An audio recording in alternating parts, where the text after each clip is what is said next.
Hello and welcome everybody to this month's. I'm very excited about this month's topic.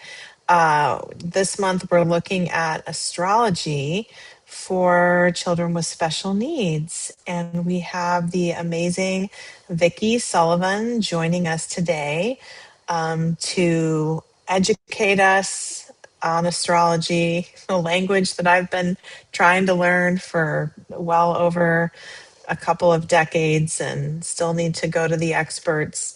So I'm just so thrilled about this topic of conversation, and I'm really excited to get into this with Vickie.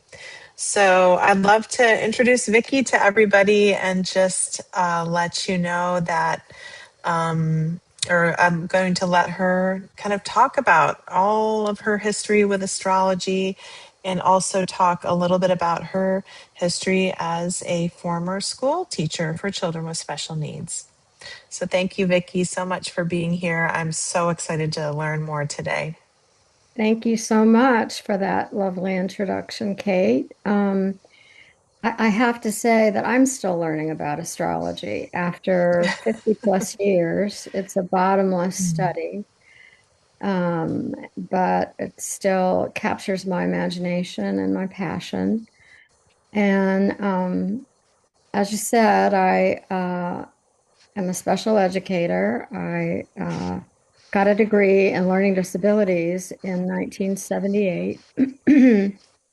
And I did that because I was noticing in my regular second grade classroom that there were about four children who really seemed right to me, but just needed more review or weren't catching on. And those were the kids that I was most interested in. And so I had a friend at the time who was the resource teacher at the school who said, I think you would really be a good special educator. Why don't we go get our master's? And so we Mm. did. And it's been a wonderful, wonderful occupation with many high points. I've taught kindergarten through 12th grade, so it runs the Mm. gamut. And I always knew that children were of particular interest to me. I just always resonated Mhm. with them from the time I was young. Mhm. So I also, as I was studying to become a teacher, I also was studying about astrology, which growing up in the 50s, astrology was like fortune telling, and Mhm. I never gave it any thought. And then when I was around 21, I was home and I wasn't feeling well. And so I was needing things to read. And my mother gave me Linda Goodman's Sun Sign book, which was really a popular book at that time and very witty and engaging. And I just kept thinking, so and so really does has the essence of what she's talking about with this particular sign. And so Mm. that just sparked my imagination and sparked really just observing that, not just in the classroom, but everywhere with everyone I met. And I was I knew I was going to be studying, and I studied with two teachers, one David Rayleigh in Atlanta. Um, And at that time, that was in the 70s, and Mm. astrology had a little bit of a better reputation.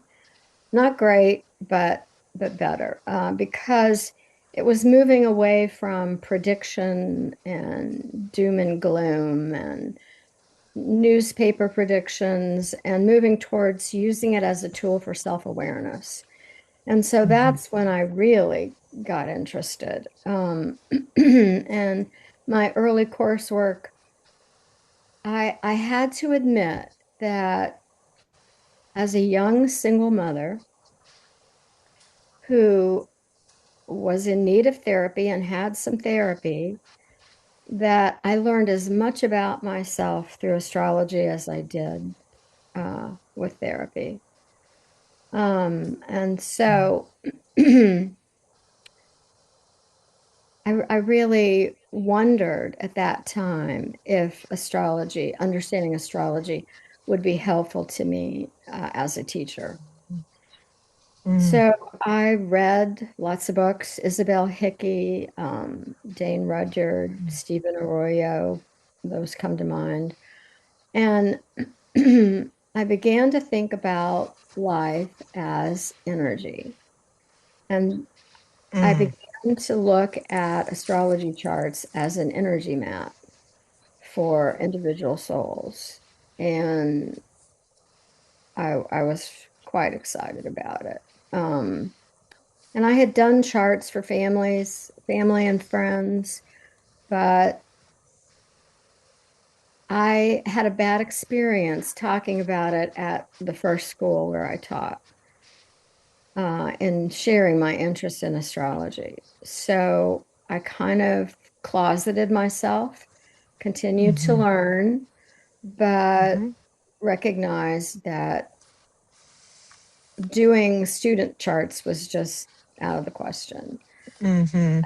So at that time, I really hunkered. When was this around? What year was this around? This would have Just out been, of curiosity. yeah, this would have been like 1974.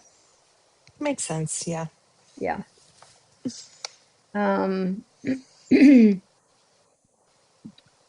so yeah, I just quietly went about my studies, but I was consciously comparing students because I had their birthdays, so I knew the month and the year. I, of course, you have to have the time of birth to actually cast a chart. So I didn't have that information. So I couldn't be sure about their moon sign. Wouldn't know what their rising sign was, but I would know their sun sign. And Mm, that began to inform me, if I had a student, let's say a student who was born in April and was in Aries, I began to see this was a very physical student. This was a student that needed to move around a lot.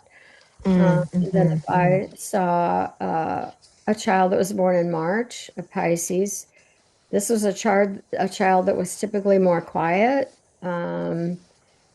often artistic.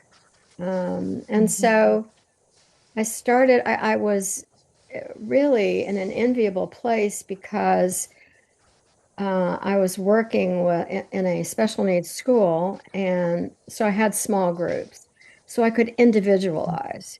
So I knew mhm, um, what might be helpful to those students. Just, not not knowing very much, and so not being able to really utilize a chart the way I can today. But that was just the beginning of this lifelong pursuit of really wanting to help parents with special needs kids just unlock mhm, another key. Um, Recognizing it's not a silver bullet, um, mhm, nothing really is, but it is a navigational tool and a sophisticated navigational tool to add to the toolbox for helping kiddos that are struggling in differing ways. Um, I began to hook up with Stephen Forrest, who's an international astrologer and teacher, and I apprenticed under him. And he wrote The Inner Sky in mm, 1984. And that book spoke to me like no other astrology book had spoken to me.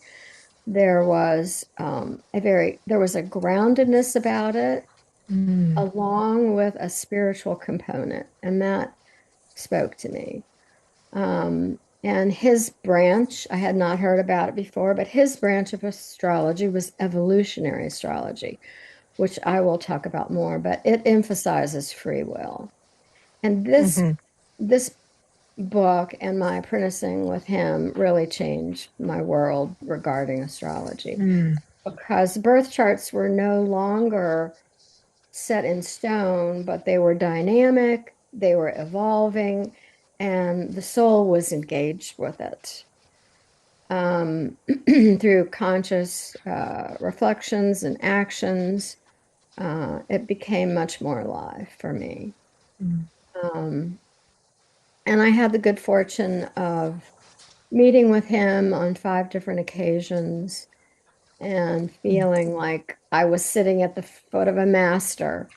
Uh, so mm, I was looking forward to retiring because I got this idea that after working with Stephen, I got this idea that wouldn't it be great if I could combine what I knew about teaching children with special needs and what I knew about astrology. And if I could put those together, if, and the question was, would that be helpful for parents? And so I searched around, wasn't finding very much. Stephen's reaction was, of course, to look to Mercury. That's the mental planet. And of course, I did. mm, But there wasn't a whole lot out there for this kind of work. So I'm just at the mm, beginnings of it, actually.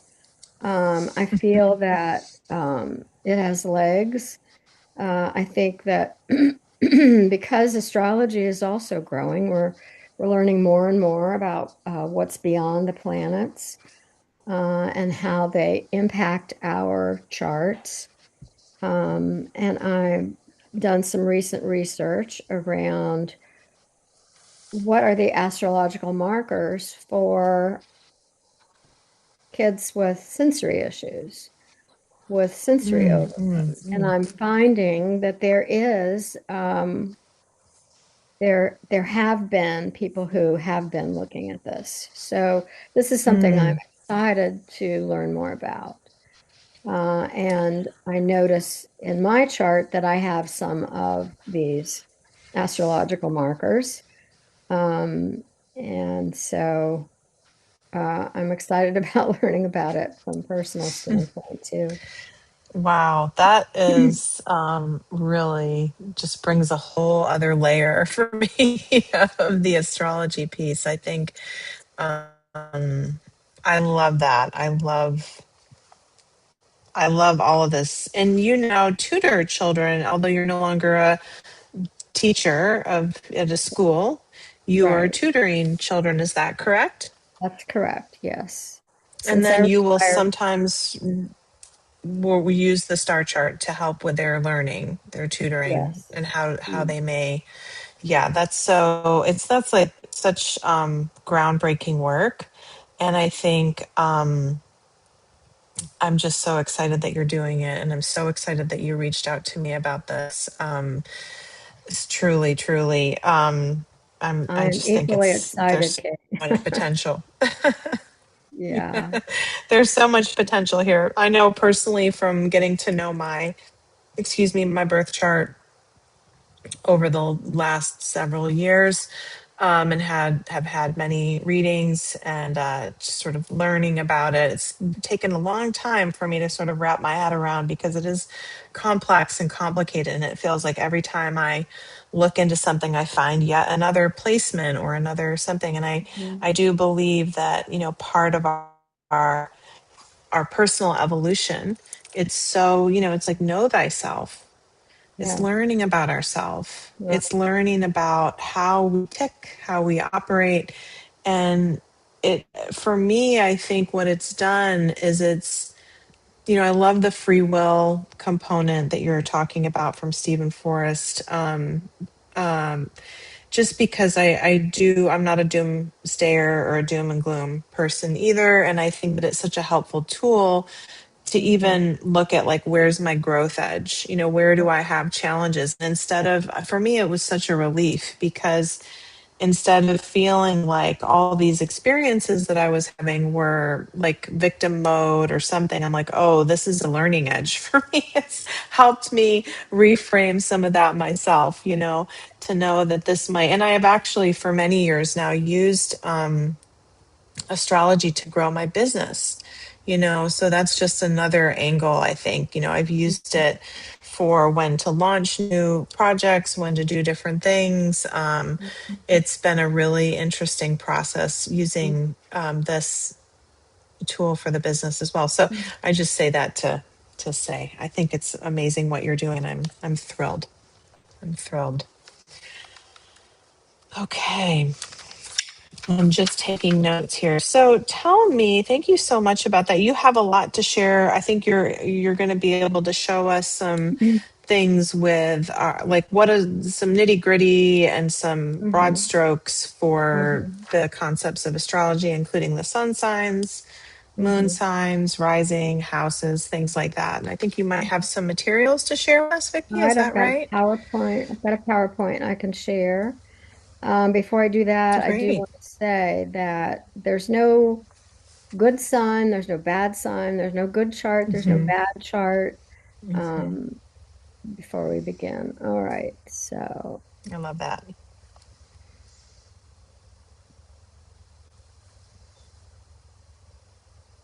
let's see.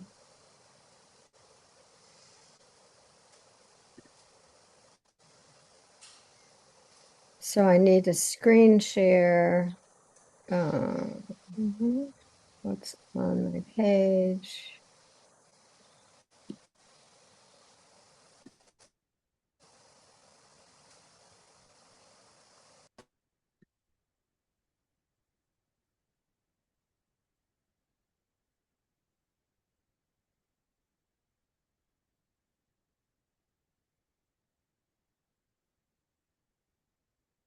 All right. Can you see it? Can you see my page? Yes, I can see it. Can Okay. everybody see it? Thumbs up. This is Yes. just Okay. this is a PowerPoint. I taught Okay. astrology at Emory's Ollie program, and so I'm just going to use this. This talks a little bit about me being a mother, an astrologer, a teacher. Wow. Um, and this, when I taught at Ollie, this was my coming out party because I had not come out as an astrologer. And it took me 40 years to do it, but I finally met it.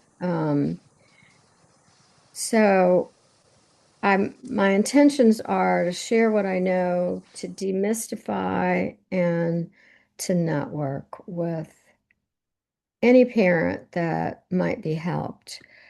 So let's see. Are you seeing my slides on the side? I need to go to slideshow, don't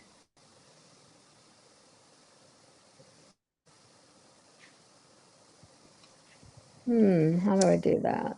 I'm seeing the whole. Let's see. I'm You're not sure seeing what. everything along the side, aren't you? Uh huh.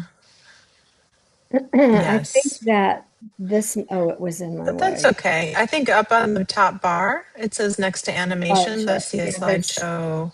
there's something Yeah. in the way. I think it says this meeting is being recorded. Can we move that bar so that I Oh, can you do can X that out. Yeah, okay. you should be able to X that out or Oh, say here we go. okay. Yeah. There you go.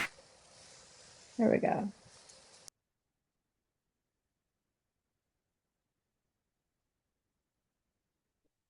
And it didn't happen. If There you we go. There we go. if you click on it, it might say present. Yeah, or something. Hmm. Well, I Oh, think even if the bar is up on the side, it's okay yeah. if we I'll need just to. Or move maybe it. there's the red button on the right. What? Is that right, Um, Lily? Can you see No. the red button So on your right corner? Yeah. if you go back to slideshow, you'll see this drop-down menu, and then you can click on play from current slide, which is the second. play Yeah. from start. Thank you. All right. Thank you, Lily.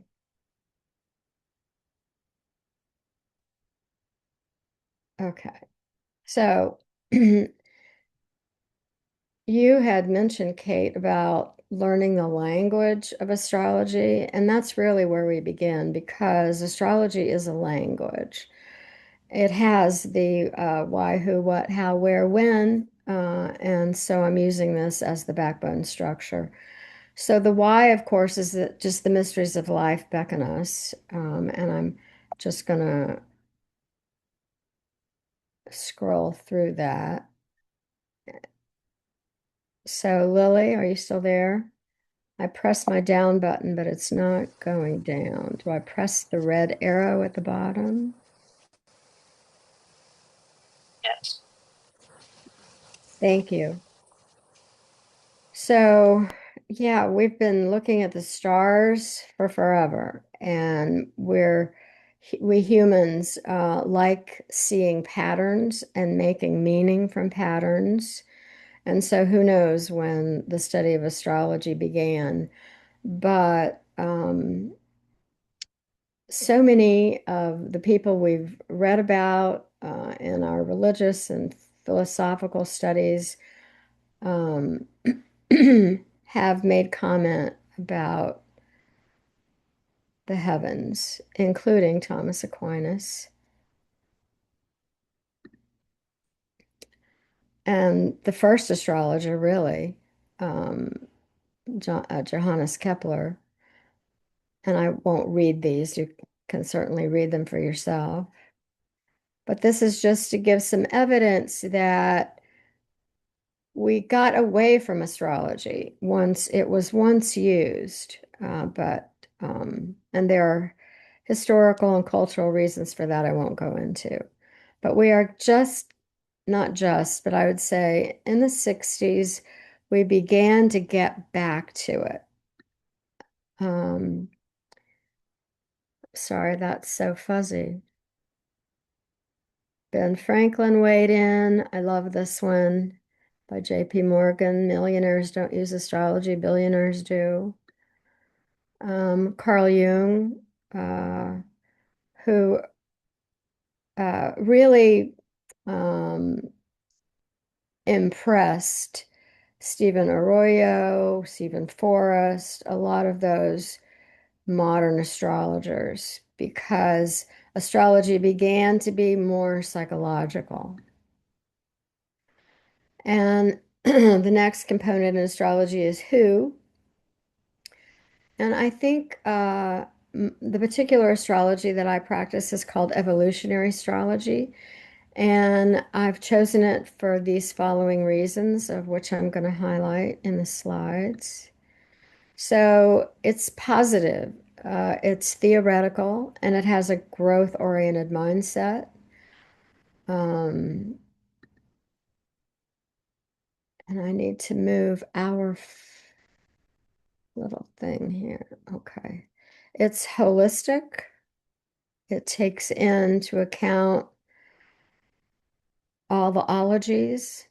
Um, just skipping through it. It's grounded in nature, having to do with the equinoxes and the solstices. It's more and more fused with modern psychology, and this is connecting now with ancient metaphysics that seem to be roaring back. And talks a lot about doing shadow work um, to really help us to know ourselves. Richard Tarnas has written a beautiful book called Psyche. And his feeling is that it releases us from the bondage of blind action. That happens because we're unconscious about it. It's unconsciously motivated. And this is happening to everyone on the planet. It's not predictive, so no doom and gloom. It's kind of like a weather report. It gives you some advice for what's happening in the cosmos now.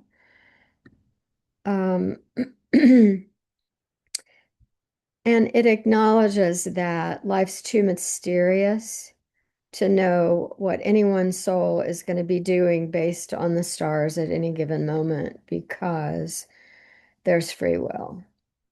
Evolutionary astrology recognizes that we are interacting with our charts, which some people would say, and I would say, is the blueprint for our lives.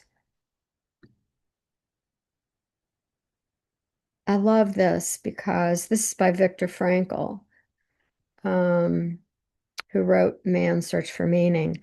And he talked about how he survived the Holocaust, and he did this because he realized that there was a space between the stimulus and his response to it, and that's where his growth and freedom were very profound. Um, Evolutionary astrology knows that these planetary energies haven't come to mess up our lives. Um, we don't need to be using them as excuses. Oh, I couldn't do that because Mercury was in retrograde, or I couldn't, whatever. Um, Evolutionary astrology really holds keys for self-realization. Uh, and again, it talks about emotions and physiology and beliefs and behaviors and experiences and relationships and all the things that human beings, the areas of field of experiences um, that we all walk through. And it tells us, so if I'm an Aries, I need a dynamic change. That's just an example. Um, and evolutionary astrology is all about evolving. So it's all about growing, and it loves incorporating new information. So astrology before 1781, we didn't have the outer planets, Uranus, Neptune, and Pluto. But it is interesting that when Uranus was discovered, um, it was so unexpected that there was a seventh planet. It was so shocking to the astronomers of the time. And that's interesting because Uranus is the planet of surprise. So astrologers were so surprised by this. And then later in 1846, we discovered Neptune. And then in 1930, we discovered Pluto. Interestingly, 1930 marked the time when Freud became popular. And so Pluto and all things Freudian and psychological are forever linked. And we've got the Kuiper Belt we're learning about. Eris is an asteroid or a dwarf planet beyond Pluto, and I can speak to that later. So, yeah, we're eager to know. Scientists, astronomers believe there's another planet we haven't found. They see that from the wiggling of celestial bodies around this area, but they haven't identified it yet. So maybe it's Planet 9. So now we're moving on to astrology's grammar. We've talked about the why and the who. So the what are the planets and the archetypes. So the planets closest to us, and if you look at a huge map of as big a map you can, you will notice that our little solar system is like a little family compared to all the rest. So the inner planets closest to the Earth, Sun, Moon, Mercury, Venus, and Mars, are called the personal inner planets, and they are serving our ego. And their influences are generally quick because they're orbiting around the Earth very quickly, many times in one lifetime. So, Sun, the center of our solar system, rules Leo. So, everyone's sun in their chart, if you look at the symbol, the circle is the Earth, and the dot in the center of it represents the soul, you. So wherever your sun is, no matter what sign it's in, It's the ruler of your life force, your ego and will. It's your essence, your personal power, your unconscious biases. Whereas your moon, ruled by Cancer, that's the emotional nature.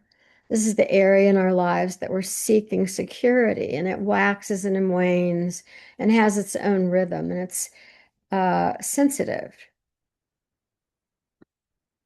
And Mercury, this is our mental planet, is our just everyday consciousness. So wherever our Mercury is in our chart tells a lot about our consciousness, the sign and the house and the aspects to it. So this is about communication, receiving, sharing, observing. And Venus, our planet of love. It's what we want from others. It's what we want to give to others. It's our desires. It's beautiful and brings equilibrium. Earth, this is our vantage point, our beautiful planet. Mars, very specifically, is about will. It's about energy. It's about assertiveness. It could be about aggressiveness. It could be about passiveness, depending on what sign it's in. But it has a lot of staying power. So when there's a Mars transit, you're definitely going to feel it. And then there's the asteroid belt between the inner planets and the outer planets. I'm skipping over those. And then we get to the transforming planets, the larger giants, the Jupiter, Saturn, Uranus, Neptune, and Pluto. So Jupiter elevates everything. It's about joy. It's about expansion. Saturn is about maturation, discipline. Uranus is about insight, genius, change. Neptune is about transcendence and the arts. And Pluto is about transformation. So these planets have a greater impact on us. They're farther away, but the greater impact is because it takes much longer for them to aspect a point on our chart. Just out of curiosity, this just dawned on me, Sure. Vickie. Yeah, With the inner planets, are they also tied to the cardinal signs, or is that separate? that's separate, and we'll get to that. Okay. So, yeah. Okay. Um, there are cardinal, fixed, and mutable modes for all of the signs. For, I should say, all of the planets. Okay. So I think I already said about Jupiter. Jupiter is also about faith and confidence and lifts the spirits. If you're around if you're feeling lifted by a personality, it could be that person is a Sagittarian. Um, Saturn is about, hopefully and foremost, about self-respect. It's about discipline and lessons and where one has work to do. It's about solitude and what is being structured. There can be delays and hardship with Saturn. Uranus, it's always a joke, right? Do we say Uranus, Uranus, Uranus? We don't know astrologers. We don't know what to call it, but it's about who you really are authentically, your individuality, your own authority. When you've transformed social and cultural norms, it happens quickly. It has quick energy, innovative energy. Uh, and then there's Neptune, which is it's the planet of egolessness. It's about transcendence. It's about being able to peer over the rim of who we are into the unknown. It weakens barriers, and in that, it awakens us. Pluto, Pluto's hard hitting. It's about realizing destiny. It's about depth, psychology, discernment of truth, and that's about the planets. And now the how does this all come together is more about the signs, the elements, and the modes that you were talking about, Kate. So moving on, let's look at the how. So archetypes have been with us before modern Western astrology. They were the mother, the lover, the soldier, the hero, the gypsy, and these archetypes fit so expertly into the astrology signs. So for Aries, anyone born in under Aries is a warrior type, a pioneer, and a survivor. And with each sign and planet for that matter, the energies are on a spectrum. This is a very important concept. This is where free will comes in. So we can choose whether we are going to be operating unconsciously with this energy or consciously. So Aries is a beautiful energy. It can be the spiritual warrior. It can be the protector. If we are unconscious about its energy, it could be an energy that would take us into war, that would create a sense of fighting the wrong battle.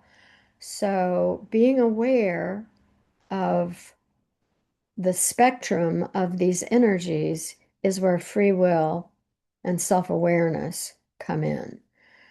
So Taurus is the grounded earth spirit, the quiet stabilizer, the artist, so many good things of life. But the shadow of it would be getting stuck, not being able to change, being resistant. Moving on to Gemini. Gemini is the witness, the teacher, the storyteller, all about communication. But the shadow is scattered. So if you're a Gemini and you feel that you're feeling scattered and you don't know where to begin, it's time to ground yourself and do some grounding activities so that therefore you can be aware of the witness in you that's observing everything and can talk about anything. Cancer, the mother, the healer, psychotherapist. The shadow for the Cancer energy is to just become invisible, to put covers over the head and check out. Um, so if you are a Cancer and you're feeling that way, then it's wise to realize that's what's happening. You're plugging into the shadow of Cancer, and your way to pull out of that is, who can I help today? Those kind of thoughts. Um, Leo, the noble king and queen, the performer, the enthusiastic child. The shadow would be the willful child. And we have examples of that today. Virgo is the servant, the purifier, and the analyst, but the shadow side is the criticizer.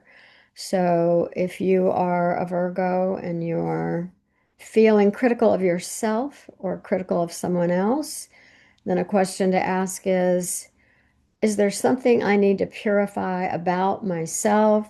Is there something I need to help someone else with? Is there something I need to analyze to pull you away from your shadow? Libra, the lover, the scholar, the peacemaker, and the shadow is having a great difficulty making a decision. Scorpio, great for detective work, really magically hypnotic, really dives deep. But if it dives too deep, then the shadow becomes brooding and that with that awareness, you can ask yourself, what am I interested in? What am I curious about? And set out on another investigation. Sagittarius is the gypsy, the student, the philosopher. The shadow side is ungrounded. So if you're spending too much time in the celestial realms, you may need to do some grounding. Capricorn is the hermit, the father, the CEO. By the way, this could be any sex. Um, and the shadow is the hermit, becoming isolated. Capricorn is about climbing that mountain and wanting to master something, being masterful at something. So you can ask yourself, wherever my Saturn is in my chart is where I can master, where I can climb to my heights. Aquarius is the genius, the revolutionary. Sometimes, unfortunately, the exiled truth sayer, because they have knowledge. They have tapped into future. They can see directions before many of us can. And they can also, the shadow can be isolation. If Aquarian energy detaches from the earthly realm because it's living too much in the future or it wants to tear down too quickly, it can become isolated. And Pisces is the mystic, the dreamer poet, the chameleon, and of course, the shadow is escaping reality. It could be escaping with substance, it could be escaping watching movies all day long, eating bonbons. And so, if you catch yourself doing that, it's time to reconnect to the cosmos in a grounded way. Any questions?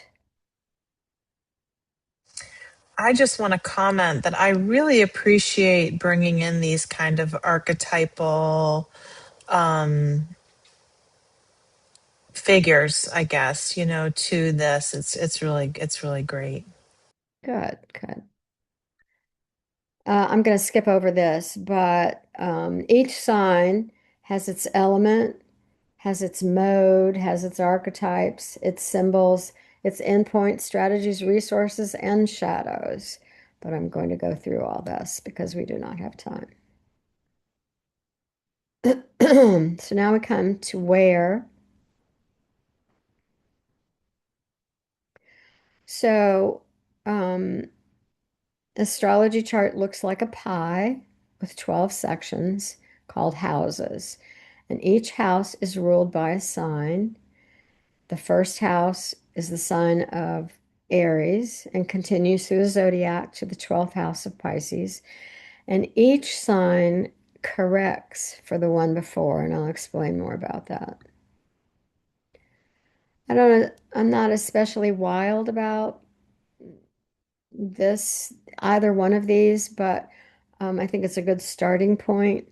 So this is the first house. You can see my arrow, right? Can you see my arrow? Yes. Okay. So this is the first house on the wheel of the zodiac in a chart. And it's about the persona. Um, it's really about how we dawn on others, because if I were to draw a line out this way far enough, I would run into the sun.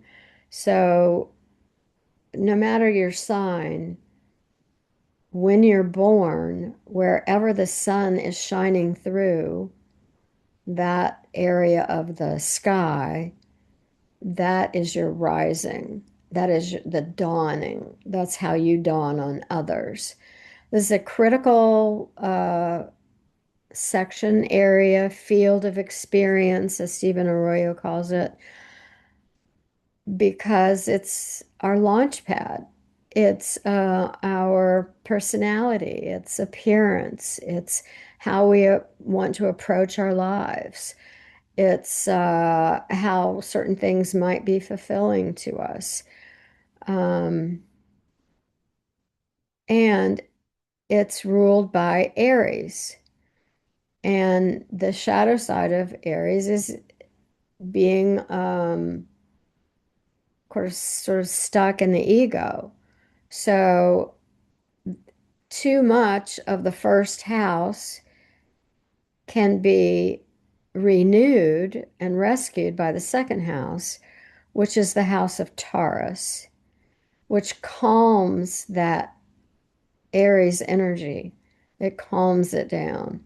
So now we're in the house of Venus, which it says finance, but really finance relies on values. So values is really about the second house. Whatever we value is where we're going to place our finances. So once we figure out what our values are, it's easier to know where to put our money. It's also about how we feel about ourselves, our self-image. Do we love ourselves? Don't we love ourselves? The second house can highlight that. The third house, now that we're all nice and calm over here, we're going to gear it up again with Gemini. Gemini is going to get us awake. This is the house of communication. This is the house of networking. This is the house of language. This is the house of input of energy and output of energy. Input of information, output. It's the house of perception. So it's a very energetic house. You'll have journalists with a lot of third house activity. So now that this is all energized, let's calm down and go to the house of home, which is ruled by Cancer.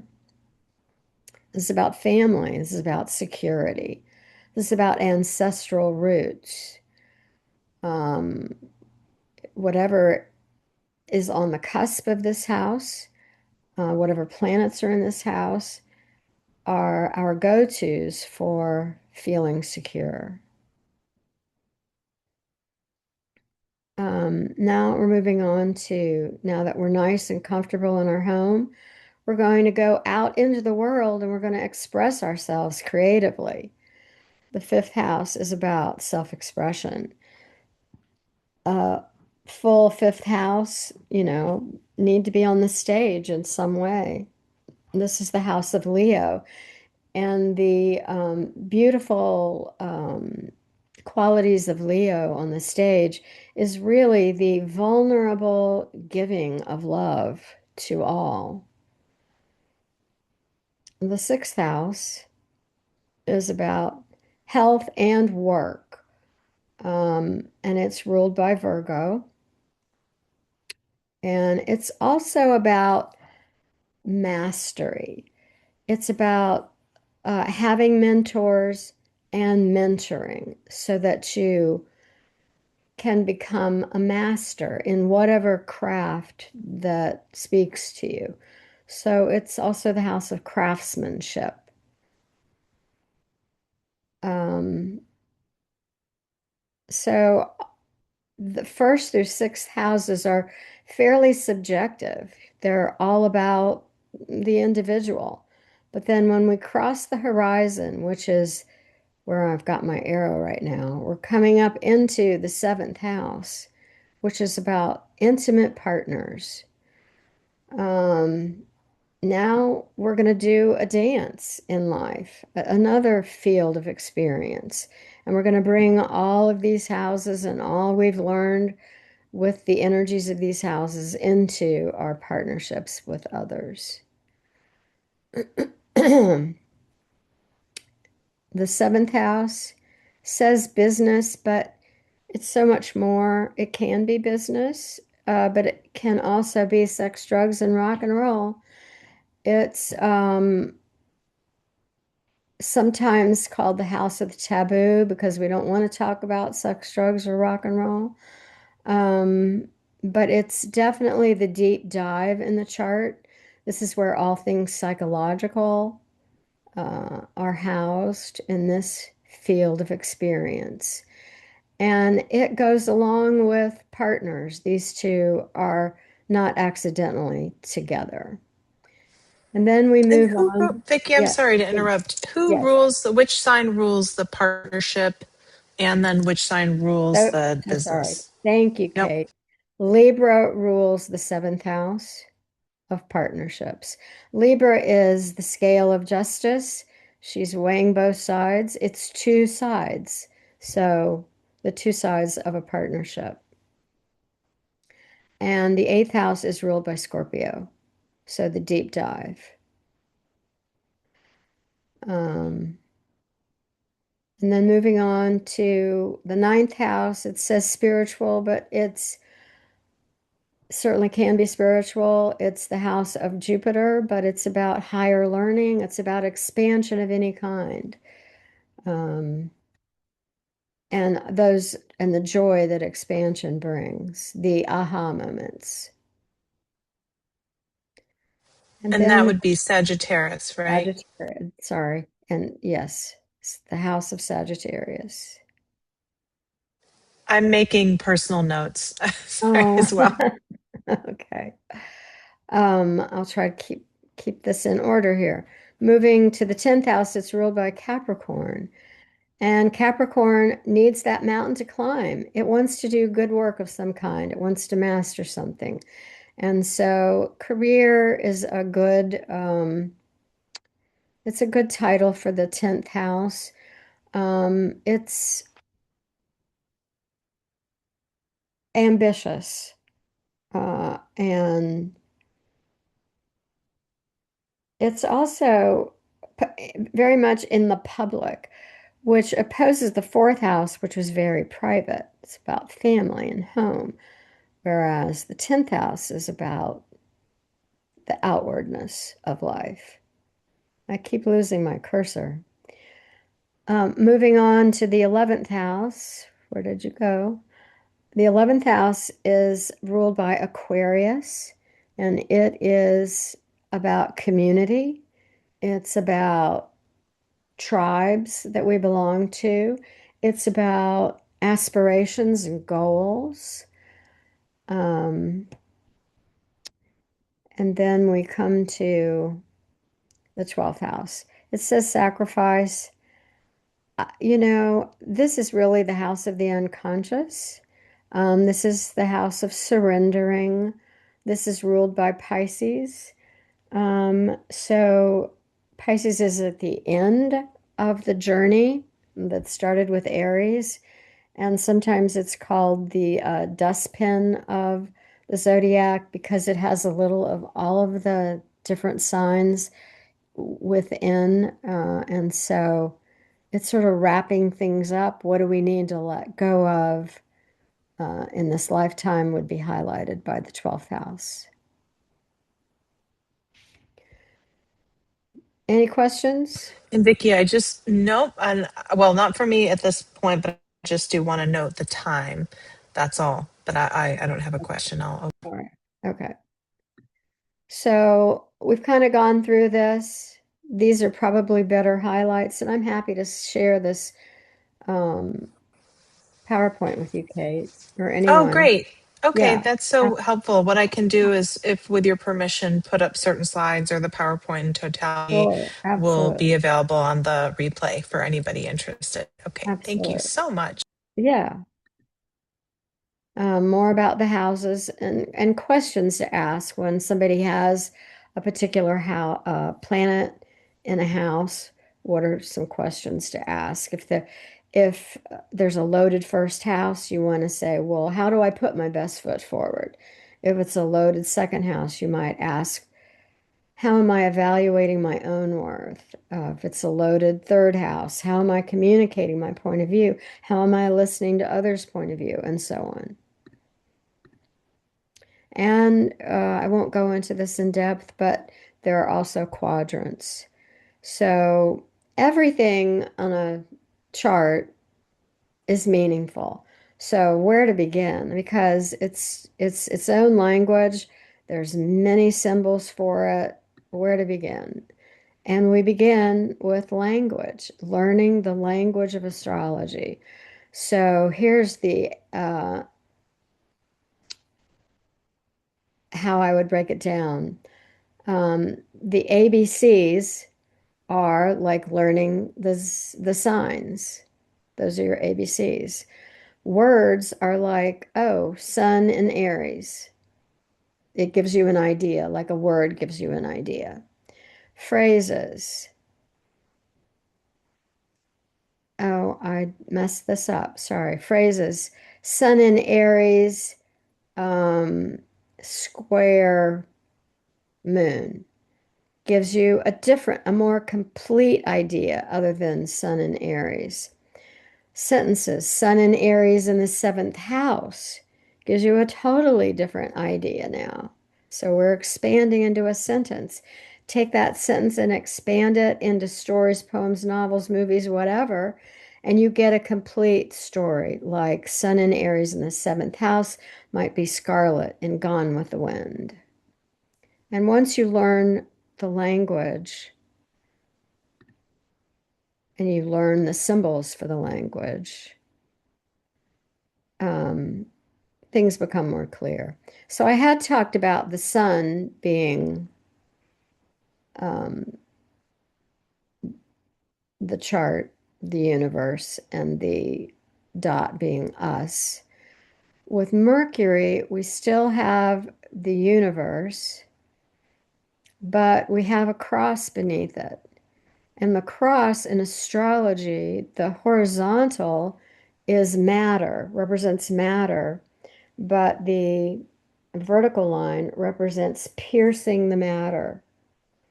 And so we have pierced the matter below this understanding of the universe. And this little half glyph at the top is sort of like a satellite disk. So it's the mental plane. Um, and I just find it just a beautiful symbol. And I won't go through all the symbols, but they all have meanings. So when I look at a chart, I begin with the triad, which is the sun, the moon, and the ascendant. And we've already talked about the sun and what it represents, and the moon and the ascendant. But this is like the bare bones, the foundational structure of an astrology chart that gets the most emphasis, where other things sort of hang on to that.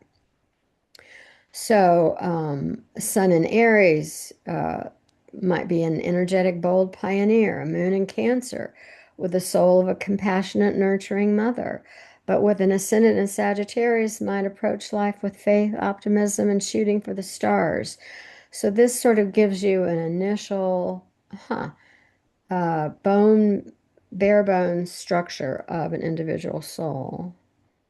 But there's so much more because the soul is on a journey. It's on a spiritual journey. And it's on a journey from its south node, which looks like a shoe horse here. And the south node it's becoming more and more common, even in modern Western astrology, to use the word karma. That the south node represents our karma that we've come in with. These are our gifts, our proclivities, our inclinations. These are things we know how to do. This is where we're comfortable. And whatever sign that's in, and whatever house that's in, and whatever aspects that makes to other archetypes, creates a little story about a past life. With the North Node, we're moving in a direction we're unfamiliar with. And some people would call this your Dharma, your North Node. And the glyph is upside down. I kind of think of the South Node as easy to remember because you can fill all these talents and natural inclinations into this little bucket, but nothing here. We're having to march into this. So this is where we're traveling towards. So again, whatever the sign is, or the house, or the aspects, speaks to our spiritual journey. And whenever we can tap into this energy, this is when the angels are clapping because this is our growth point. This is when we're really moving away from things that no longer serve us into behavior patterns and awarenesses that are not only good for us, but good for the people around us. And so this is a departure now. I'm sort of moving into part 3 of the presentation. This is a child that I'm working with currently. But before I begin that, did you have any questions about the nodes? I don't, but I'm wondering too if we, by the end of this talk, we can share information where a parent can go and plug their kids' stuff in and see a chart. Yeah. Yes. Yes, we'll get, okay, Yeah. okay, we'll get I mean, that. we We'll can get we can that. do that now if you like. We can, what do you think makes more sense? I'm happy to do it now or at the Yeah, end. Do you want to yeah, do it if you now want to, in case if you somebody wants want, to do it? Okay. so if you want to look at your child's chart or any chart, you do need 3 things. You need the date of birth, the place of birth, and the time of birth. Just those 3 things. Mhm.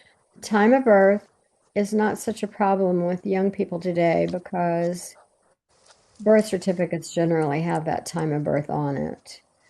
Um, but the time of birth is very critical because it determines the rising sign.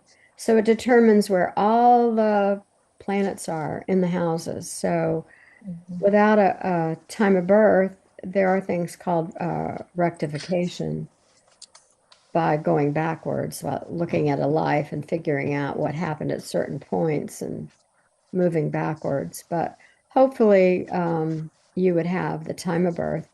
And a 4-minute difference in the time of birth can change a chart dramatically. So you definitely want to have Okay. the time of birth. Um, and you can do this. I think you can do this for free as a trial. Pretty sure you can.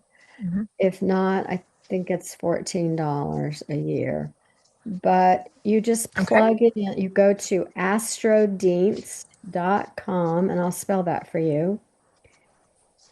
Oh, here it is at the top of the chart. Astro ASTRODIENST.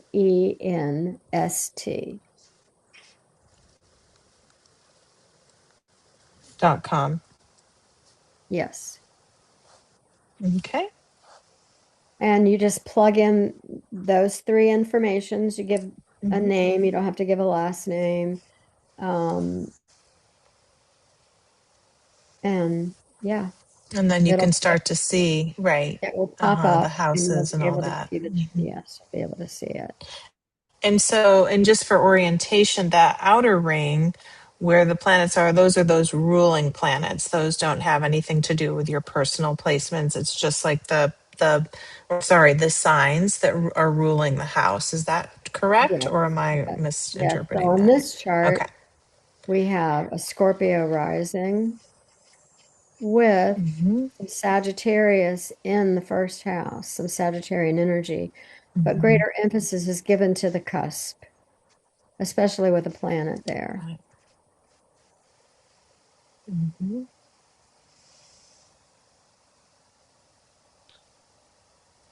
So this is a child. I haven't been working with her very long, like probably about 6 months. And she has a sun. So I'm starting with our triad. She has the sun in Aries. I don't know why I keep losing my cursor. Sun in Hmm. Aries, Yep. moon in Aquarius, Hmm. Scorpio rising, with a north node Hmm. in Leo in the ninth house. This is the unfamiliar territory for her. And vary by the of the houses. everything looks like that internal growth edge, as I'm noticing, versus like the outward world. So if I were just to look at where all those triangulations and squares are, the down below on the lower half, Mhm. am I correct in that interpretation? Um, can you say that again? Maybe. You're feeling like Like it would be like if we're just looking at the houses, because like Mhm. the bottom half of the houses is more sort of working on the Oh, self, internal, right? right, right. Okay, I just thought. Yeah, this is the nighttime of the chart. This is Mm. the subjective area of the chart. Yeah.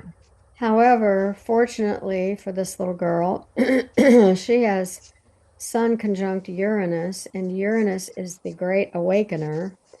And Mm, she has Moon in Aquarius, which Uranus rules. So in this subjectivity, she has these flashes of awakeness and brilliance mm, for sure. it's wonderful. And then, like, if you were to look at for a learning, am I jumping ahead here when I ask about that? Like, if you wanted to know, as far as like her learning or her communication, her thinking, you would look to Mercury. Is that right?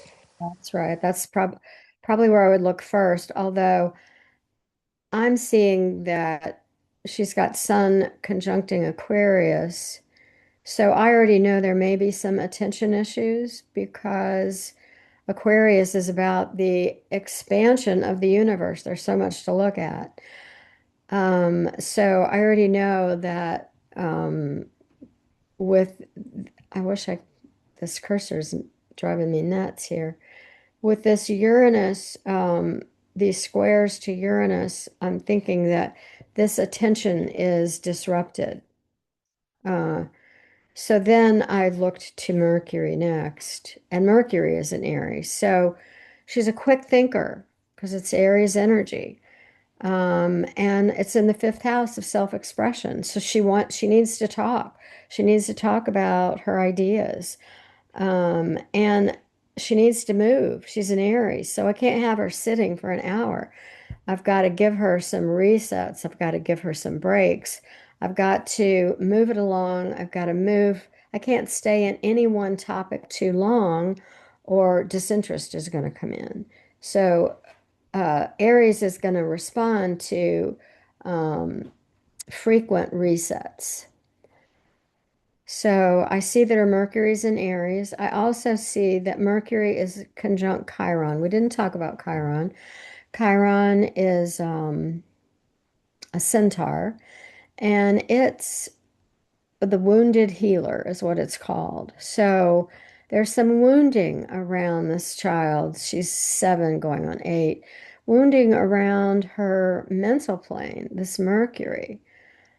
The good news is that Chiron long term, while it's initially wounding, long term, it's the area where you are the teacher. So whatever she's learning in this growing up, she is going to be able to share, especially with it being in the fifth house. She'll be able to share what she's learned with people who need to hear it. And she has a lot to say. She has important things to say. Um, You'll notice that the third house of communication has Moon there. So she's emotionally invested in what she's hearing and what she's saying. Um, but let's go back to the Mercury. The Mercury is squaring the Saturn-Mars conjunction. And I don't think the Pluto yet, but the Mars-Saturn conjunction. So So it's got to be very frustrating for this child, who I know is very bright because of the Sun conjunct Uranus, um, to be halted with this learning of her ABCs and knowing how to spell, and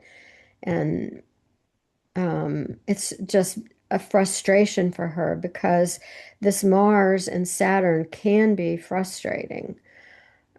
And it's in her second house of how she feels about herself. So she's wounded with, uh, and knowing that she's not moving along as quickly as her peers are, even though she's so, so bright.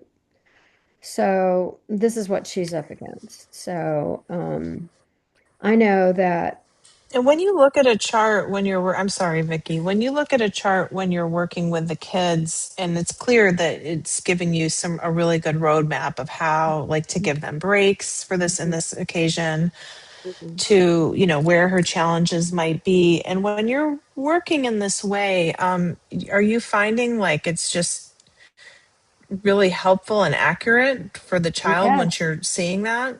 Yeah. yes, yes. And not only, but it's giving me avenues, which I'm going to get to. So I know because she's feeling badly about this, that she needs more knowledge about how we all make mistakes. So, I had her survey, the people in her family, and neighbors and teachers about how often do they make mistakes, and, can they tell her stories about when they make mistakes so that she can feel more comfortable about the mistakes that she's making, that she understands, even at this young age, that that's part of learning. So that's going to be part of my instruction. But back to this ascendant, this Jupiter on, it's such a tight conjunction, so that's very telling. In Scorpio, she's a deep diver. So that is connecting to that Mercury, Chiron, this Jupiter by trine. And so I know if I treat my instruction as a mystery to be decoded and help her to discover clues, because that's what Scorpios want to do. They want to investigate. That's their approach to life, is to look at all the clues. And if I approach it in that way, that is going to hold her attention. And it's working well for her. She's very persistent, and Scorpio is her approach is to be consistent. She's frustrated that, she can't get it, and what sometimes will act silly, and then I'll remind her, oopsies, we all make mistakes, let's move on. So yeah, those kind of things fill in for me an affirmation that I'm on the right track. I'm able to reach her in a way that a classroom teacher's not going to be able to, because they have so many kids and they don't know her as in depth as I can, by virtue of the chart. Wow, it feels to me like such incredible information to have, It, like that could it, potentially save a lot of heartache. yeah, it really is. And after my conversation with you and thinking more about occupational therapy and doing some research and finding out that there are astrological markers for children with sensory issues, one of them is it's an aspect called a quincunx, which is, I'll see if I can point it out here on the chart. This Neptune is 30 degrees away from this Mercury, which forms what's called a quincunx. And so this is a marker for being overloaded, sensory overload. And so she has this, and she does see an OT, and I have asked if I can speak to the OT. I probably won't talk about astrology, but I will be asking these astrological questions in a different way. Um, And I wonder, is that just related to Neptune, Mercury, or no, is it the 30-degree aspect that's it, the what we're looking for? it's the 30-degree aspect. And it's also Mercury square Mars is also a marker for sensory issues, and she has that. But she also, if you look up here, this is an asteroid. This is Pallas in Gemini of communication in the seventh Mm. house of partners. So I have partnered her with her dad who had similar issues. And she is teaching Mm. her dad what she is learning. So this is providing her with more review. And I wouldn't have done that, I don't think, ordinarily without this knowledge. I chose Pallas because it's related Mhm. to intellect, unlike the other asteroids. And seeing that it's in Gemini, I paired her with somebody that she's very close to. And she's also reading stories to a younger brother. Um, Mm, so that's another fascinating. It's just another fascinating. another aspect. Um, so she also has Pluto squaring her sun. So this is a kiddo who really needs to feel a sense of being in control. And so I want to give her that in our sessions. I want her to have control. So I give her choices. Do you feel like you want to do this first, or do you want to do this last, or give her some say about how the session is going to go?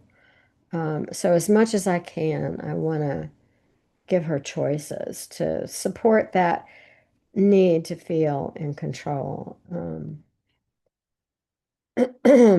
Also, another marker for sensory issues I just learned is Venus and Taurus in the sixth, because Venus and Taurus is very somatic, it's very connected to the environment.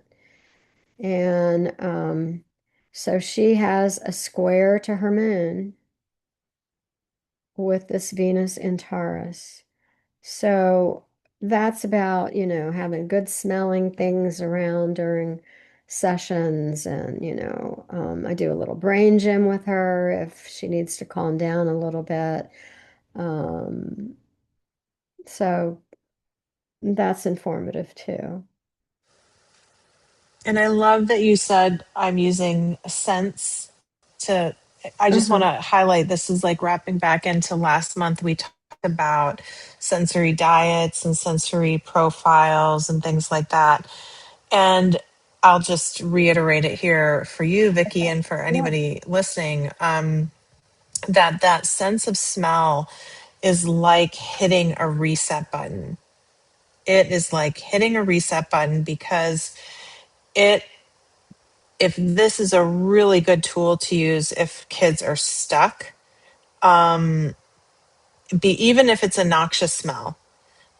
Huh. We don't, I mean, we want to make smells that help them feel good, but what it does is it disrupts because it's the only sense that goes, it's processed directly into the limbic system. It's not processed in other areas of the brain first. By design, as we breathe in, it goes straight into the brain, into the limbic system, Uh-huh. which is the limbic system is responsible for mood and memory. That's why when have a smell, it's like immediately Yes. we have like a memory associated if it's familiar and an emotion that's associated with it. So Right. even just exploring the memory, what does this smell like for you? Or does it remind you of anything? Or does it, just doing that. And also, like, I use the sense of smell with any child who is really, or adult who's very stuck, who is like can't like is a really in a hard place because it can shift so dramatically. I've seen it bring kids out of the severe meltdowns or shutdowns. So Huh. just FYI for your own self. Oh, I want to know so much more about that. I'll be exploring that. Thank you. Yeah, wonderful. This is so great. Any any questions? Um, Yeah, does anybody have want to ask any questions? Or I know we had one question come in about the significance to the chart weighted to the bottom, but we kind of talked about that a little bit. Did Mhm. you feel like you had another viewer? Did you feel like you had another additional question to what I asked around that, or did you understand? So we'll just give a moment as people are typing things in the chat. It's hard to to take all this in, at a first setting. I can appreciate Okay. Exactly. Yeah, she's appreciate people being. saying she thinks she understands. It is so complex. It's so complex. This has taken, these things kind of have taken me years to even understand. So, Mhm. totally. So, what I think is really cool is that Vickie, does tutoring sessions, but she's also, do you just use this in tutoring? I mean, I know you have tutoring, you're tutoring children, but will you just work with a child's chart and will you do a chart reading for families? Is that something that you offer? Yes, I have a website. Wonderful. Yeah. Wonderful. Let's I want to drop that into the chat, but we'll also put it on our resource page in the Star Child resources. We will add this resource to that so you guys Okay. can follow up with Vickie. But what's your website, Vickie? It's specialneedsastrology.com. I've looked all over your website and I think it's just so great. So thank you for allowing us to share that. Specialneedsastrology.com, and that's got all of Vickie's information. I certainly, I think it's really cool. And I think what we're going to be doing a little bit later this month for supernova level members is Vickie's going to be doing like a little guidance. So like a little bit of a workshop or a work through with some of this content, but really bringing, so for that, if you happen to be a supernova level member, to get your child's birth chart in order by plugging in the date of birth, the time of birth, and the location. Um, and then bringing that with you to the next meeting, which will be the live one, will be on the March the 27th, which is the Friday at 12 noon. Similarly, and Vickie's going to walk us through different aspects so that you'll be able to follow along with your child's chart, and then maybe look at the Mercury placement, and then she'll guide us to anything else, but it'll be a way of understanding. So that's going to be a great one if you can make it live. But again, if you can't make it live, we'll have sample charts and we'll go through things for explanation. But if you can make it live to that one, that would be a really cool one because you can get really direct questions about maybe a specific, if that makes sense. Mhm. This is just so fascinating to me. And I totally want to have you read my kids' charts, especially my daughter, for what she's going through right now as a junior in high school. My boys are in college, but I'll connect with you. Yeah, happy Connect with you. to. Look forward to it. Yeah. And thank you, Yeah, Kate, this is, for this time. I do yeah. feel like it's a navigational tool that parents don't know about, and so I so appreciate this opportunity. Yeah, and I love how when you talk about this a little bit, it's not, something like this, reading this chart and understanding your kids' learning kind of profile, challenges, and areas of strength alike, just knowing that Absolutely. information and then translating it to something meaningful through the IEP or the Mhm. 504 or whatever kind of school accommodation that you may be seeking for your child. There might be information that you get from this that could help us, I, zero in a little bit more. I think that's right, and I don't think you need to use astrological information to do it. You can, No, it just, yeah, yeah, just the information from the chart and then translate it to the yeah, vernacular of yeah, whoever you're talking to. But then also the emotional piece, surely, yeah. right? If you're doing a full chart read, I know we won't have time to get to that in our little next workshop, but like the emotional thing, there's a emotional element to this, I think, which is also really helpful to know. Yeah. If you know your child's moon sign, that's Hmm. that's important to know. The Mercury, of course, is the mental plane, but the moon is the emotional plane, and Mm-hmm. knowing where that is in a child's chart really gives you valuable information that will help your child to be happier. I love it. I love that. Um, wow. Okay. I don't think I'm seeing any other questions. This is a lot of information. It's a lot of content, but as we've said, Vickie's graciously allowed us to put this PowerPoint on a link to it on the Star Child website for members.